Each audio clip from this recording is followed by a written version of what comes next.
Anyway, thanks everybody for coming. And we are going to be studying the diet trap solution. And it's all about training our brain to lose weight and keep it off for good. You know, I've lost a sizable amount of weight, so most of us can be pretty good at losing weight at times, but keeping it off is always hard. And the program I coach is really good at helping with that. But I just don't know that you can ever get enough. Our brains just need more and more work.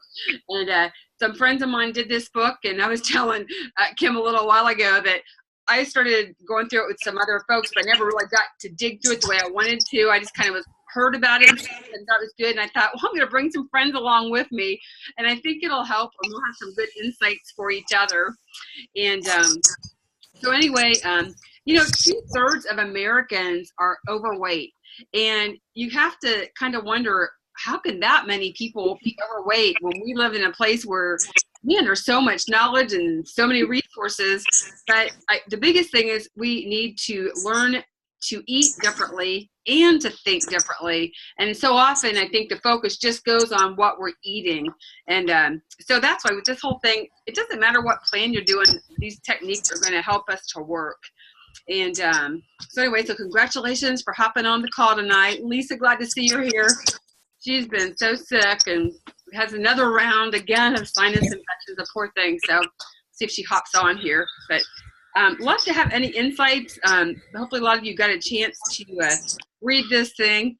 And you know, this eating is necessary to sustain life. But we also eat for a lot of other reasons. And can you tell me, like, what are some other reasons that we tend to eat? Well, according to the quiz, I eat for everything. It doesn't matter. You eat for whatever option. My scores were above 5, so I'm in big trouble. Most of mine were too. You're not alone. Any other thoughts about why are reasons that you might eat? Mine's a lot of, how do we chime in? Just kind of. Yeah, you're good. Yeah, everything in this book basically is what it said, but I find celebrations a lot. And, you know, I deserve this, and there's always a celebration. There's like a chocolate holiday every 2 months. Just always seems to be a reason. Followed by a 50% off sale. That's my favorite. For 75% off. 90%. No. Oh, yeah, guilty. That's true. Any other reasons that you can come up with, boy? Well, I'm a big emotional and stress eater. Yep. Emotions and stress will do that for us. Boredom. Yeah, boredom. True. Could be when we're lonely. Could be to satisfy a craving. We want to be social. How many times do we just kind of want to go someplace and you kind of let down your guard when you get in those things? Like you said, the emotions and the soothe. And it's like somebody mentioned, it's like the attitude that we should be able to eat whatever you want to eat, whenever you want to eat is problematic. And I had one lady tell me that I shouldn't have to be this old and have to be like watching what we're doing and watching what I'm eating. But you know, it's like we never end up totally mastering. It's like somebody said, it's like the laundry, and I've said that a number of times. It's like something we're always working on is going to be our health, and it's like we never come to an end. The vat is never going to be perpetually empty. It's always going to have something we're working on and doing something. Yeah, Lisa said being tired. Yep, I know. When I'm tired, yep, it is. You do kind of grab whatever's easy there. And so unhealthy eating patterns there. You know, it's kind of, I encourage here to say that our mind is immeasurably powerful and your brain has the ability to change and keep on changing. Isn't that encouraging? It's like, yay. I know a woman's prerogative is to change her mind, but I don't know if that's what they're talking about. So anyway, is there something particular, like when you were reading through this chapter, that stood out that anybody wanted to share? You had a chance to read it? Oh yeah, I read it. There's a lot. I underlined a lot. On page 10, it talked about challenging your, let me pull it up here. That phrase, the only way to lose weight and keep it off for the long term is to learn how to challenge those unhelpful ideas, because really that's what they are. They're ideas, not truths. And I think that we repeat those kinds of things to ourselves over and over again, and we buy into the fact that they're a truth, not an idea. We start to believe it.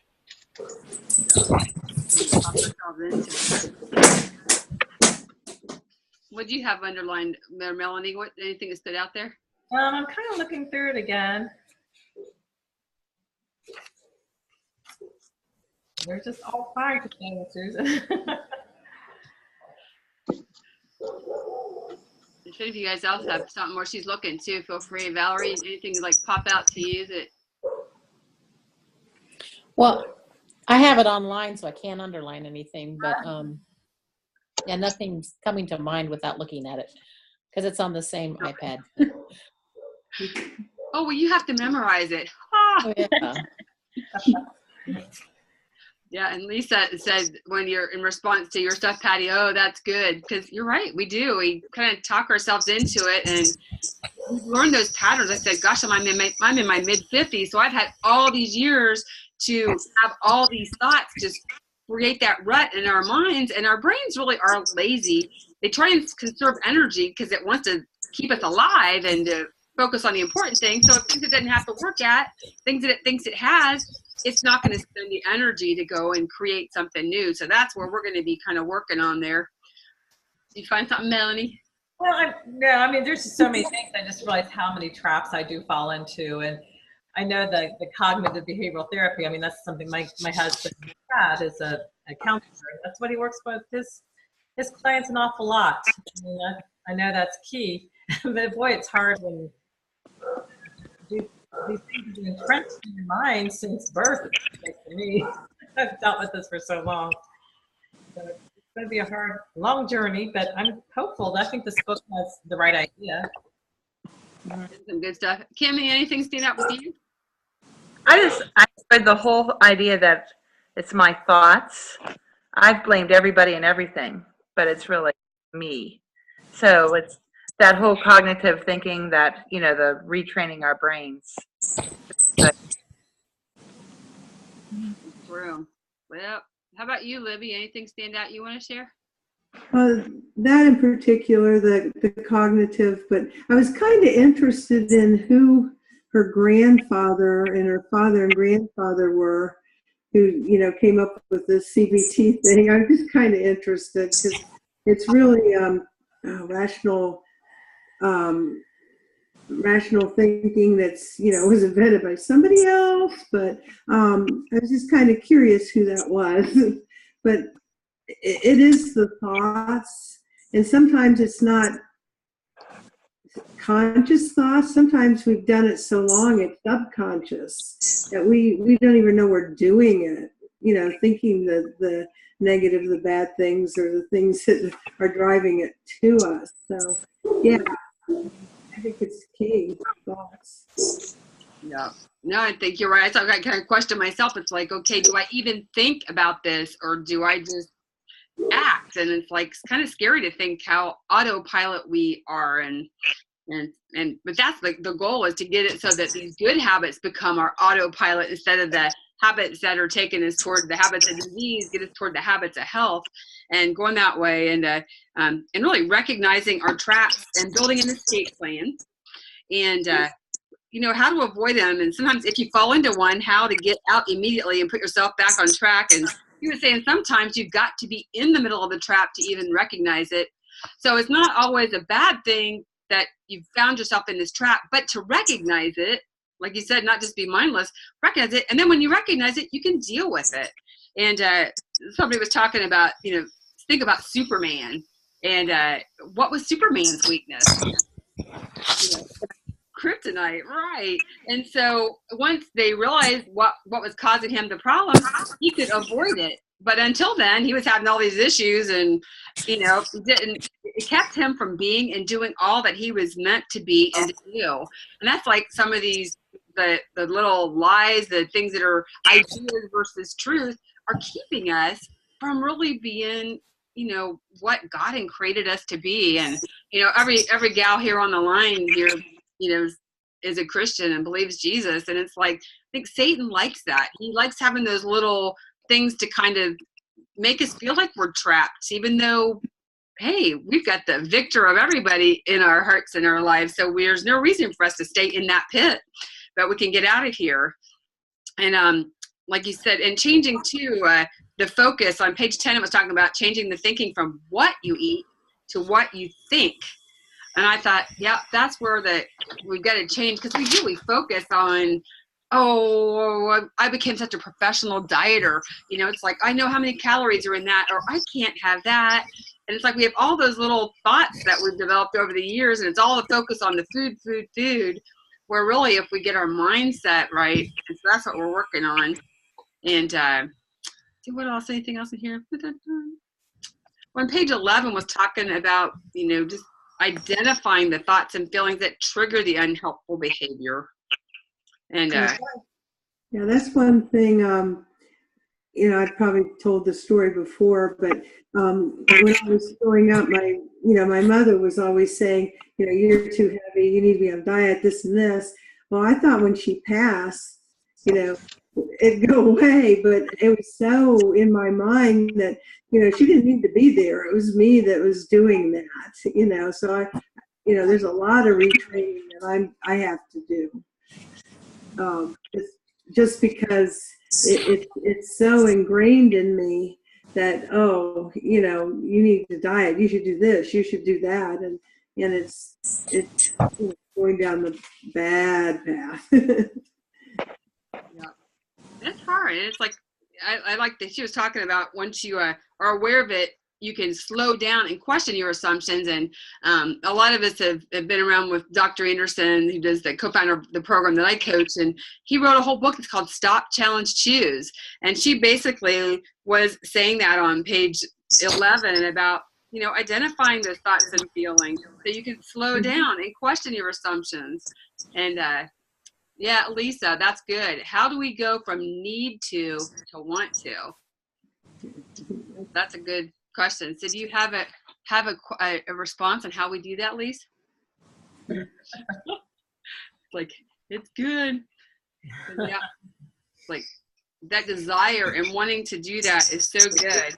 And that's why I asked you. It's like, how do we go from need to want to? Well, you know what? I think one of the things is reaping the benefits. On page 18, I'd mark this down here.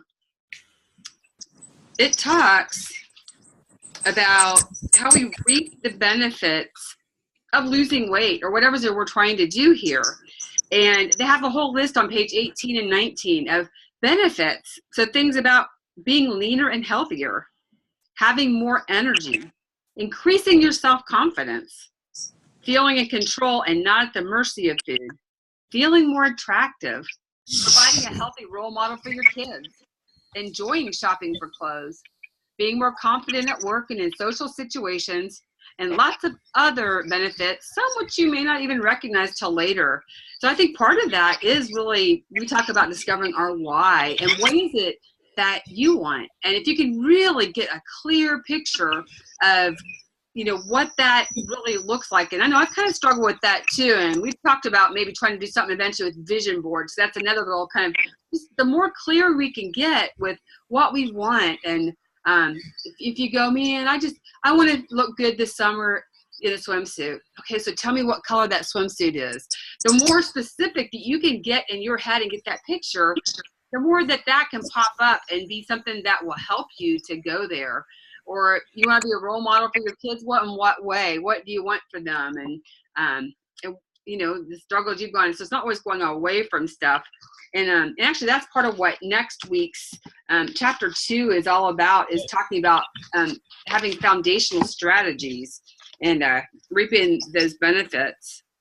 And it's like when you think a certain way, on page 13, she says, when you think a certain way a long time, your brain becomes more and more efficient at thinking that way. And how true is that? It's kind of like when you brush your teeth, do you have to think about going through the motions? Do you even think about how you take the top of the toothpaste off and which hand you're holding it in and how you're moving it around your mouth? Or, you know, you get to drive a car. You get in your car and you're backing out of the driveway, and do we even really tend to think? We kind of go through this little checklist in our mind that after a while, have you ever gone down the street and then wondered, oh my gosh, how did I get here? I just didn't even notice that I've been driving here. It's like, oh my goodness. But you kind of go on autopilot, and we kind of have done that same thing when it comes to eating and food. And I said, keeping it simple there. I love the stuff that she has, and part of the thing we're going to be doing as you work through this, and really this is a book that it's not just a matter of reading it. It comes down to really putting in the work, because all of us are going to have some different things that we've dealt with, and different, you know, things that we'll need to work on harder than others. And I loved on page 12 and 13 where you're seeing some samples of some of the cards. And so one of the things you're going to want to get are little 3x5 cards, and you'll be identifying some of those traps and then rewriting responses. So I love that she does this kind of thing. Like talking about on page 12, but imagine what would happen if you prepared for a moment and you repeat these reminder cards. So it's kind of like she's got, I'm absolutely not eating this because it's unplanned extra food. If I give in, I'll get a few moments of pleasure, but then feel bad afterward, but for so much longer. And I'll put myself at risk for eating off plan the rest of the day. It's not worth it. So it's kind of like thinking through all that stuff and writing yourself a new script. So instead of just thinking, oh, I can just have a little bit, then you're going, well, what's the truth? I know, man, if I start eating a little bit out of that half-gallon ice cream, if I have which I can't even don't have that gallon of ice cream in my house anymore, because, you know, I'll have a little bit, but then I'll have a little bit more, and a little bit more, until finally it's like, oh, I might as well just finish it off. And it's like, even after all this time, it's yeah, Lisa, I can eat a little bit times 100. And you do, or how often is that can of nuts sitting there, and we're allowed to have a few nuts, but who stops at that? So it's like, once you get started, it's like, oh man, and everybody's got different triggers. So it's like, if we could just learn to put that pause on, but as you've got these little cards, it's a little support of trying to rewrite and just memorizing and making our brains go a different direction there. Were there any real big surprises when you did the quiz about what your biggest traps are? Yeah, and it's almost gone, so why don't I finish it? You know, so there's, I mean, that, I like, it is the trap, just eating a little bit. You know, eating two chips, no. You know, can't do that. Well, there are starving children in China, after all. We'll help them out, right? Yeah. So I don't know. I know I got pretty high. Kim, you kind of said that. You got high scores on most every area. There's only a couple areas that I didn't have all that high, but most of them, yeah. So it's like kind of working up there. And yeah, and Lisa said that she was engraved in her about starving children at when she was a young age. So I'm a kid. You hear that little thing about the starving, you know, you got to clean your plate. Of course, we wanted to get dessert, and we had to clean our plate in order before we could get dessert. Like, oh, geez. So I always felt guilty throwing anything away. And it's kind of like, you know what? I bought it. Should I feel more guilty about putting it in a trash can or on my rear end, you know? It's kind of like, where's it worse to have it? And yep. So Lisa likes the liquor plate, or she does now, because it's called the Clean Plate Club. Yep. Yep. I remember like hitting all that kind of stuff in there. Well, that's like, so those are some of the main things there. Anything else that stands out here from chapter 1? I mean, this week's kind of really just laying that initial foundation and getting stuff started and kind of learning what direction we're going to be taking on this little thing. Is there anything else in there particular that we didn't mention, or something that stood out to you that you want to share? I find I'm weakness for people. So I have food pusher as a 9, family as a 9, holidays as a 9. Like those are my areas. And I also, I'm a people pleaser. So I think I also struggle that I'm going to have stand up for myself with food, and I don't like that. So, but I'm going to have to. But that's going to be hard for me because I don't like to stand up for myself. You know, I'll stand up for everybody else, but not me. Well, that's cool. Once we go work through some of this stuff, we maybe will able to help each other write some of those things. It would be good to work through those little areas and write in those little cards. But the ones you still go, I don't know how to respond to my mom. That's where maybe we'll be able to come alongside and give those different perspectives of stuff and, you know, thinking. And that's because that's really good, because it's true. It's like some of us are really sensitive and don't want to hurt anybody ever and want to please everybody. But it's like, are we really, and do they even really care? I guess a lot of times that's the other little kind of idea we have, that they're really paying attention to everything I do. And in reality, it's like, I wonder how often they really do. And Lisa says, I think our purpose or why is so important. And she loves the cards to help retrain our body and retrain our brain. So yeah, so it's just kind of like learning the way. So for next week, it is chapter 2, and it's all about the foundation strategies to escape those traps. And so that's where you're going to want some little 3x5 cards.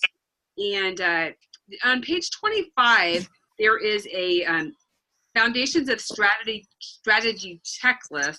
And she mentions all this stuff that you will need on page 24. There's a little paragraph that tells you where to find those things. There's also an escape plan on page 233. She says we'll want copies of that, and also a notebook. And it sounds like some of those resources will also be available.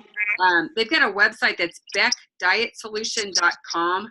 So, I mean, I don't know how long ago this was actually written. I don't think it was that long ago. So those resources maybe, I got on there, was able to print out a couple of the things since I'm reading it. Oh, okay. Cool. Yeah. Well, great. So that website's kind of a resource to be able to download some of those things to have. And really, I mean, for step 1, and I said, this is one of those things where with this book, you don't want to wait until the hour before or the night before.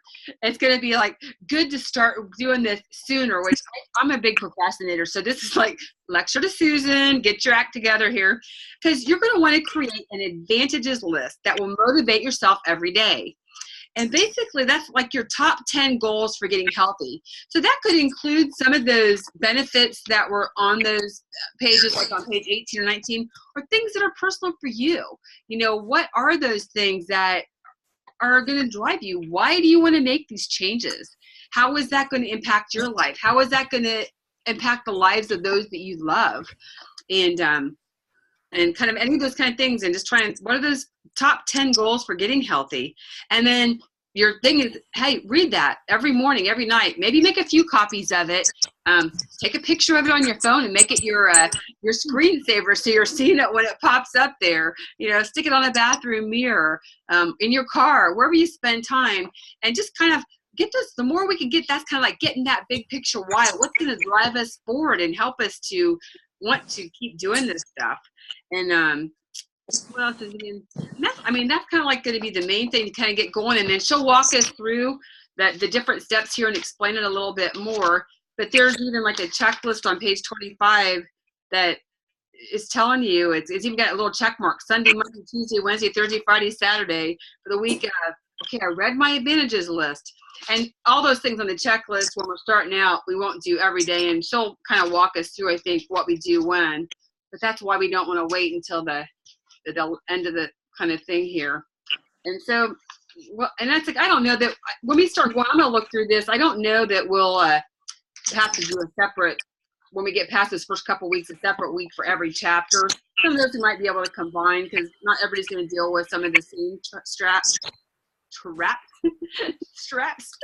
but we'll get those going and see where it takes us, and see how we can learn and how we can grow. And it's like, shoot, how nice would it be to have these things in place and reprogrammed and not have to keep dealing with this? It's like, you know, how many times we beat ourselves up because of something we've done that we know better. And all of us, we've heard all this stuff, and we know we're smart, intelligent women, and we're so successful in so many areas. But when it comes to this one, it kicks our rears. And So anyway, we're better together, and I'm so glad you guys are all joining. This is so fun. I love it. It's fun to see all you guys here. Any other closing thoughts or words or questions? Or all right, well, good. Well, thanks again. This was fun and hopefully beneficial for you. And we'll look forward to this journey together here. And have yourself a great night. Thanks, you too. All right. Talk to you later. Bye-bye.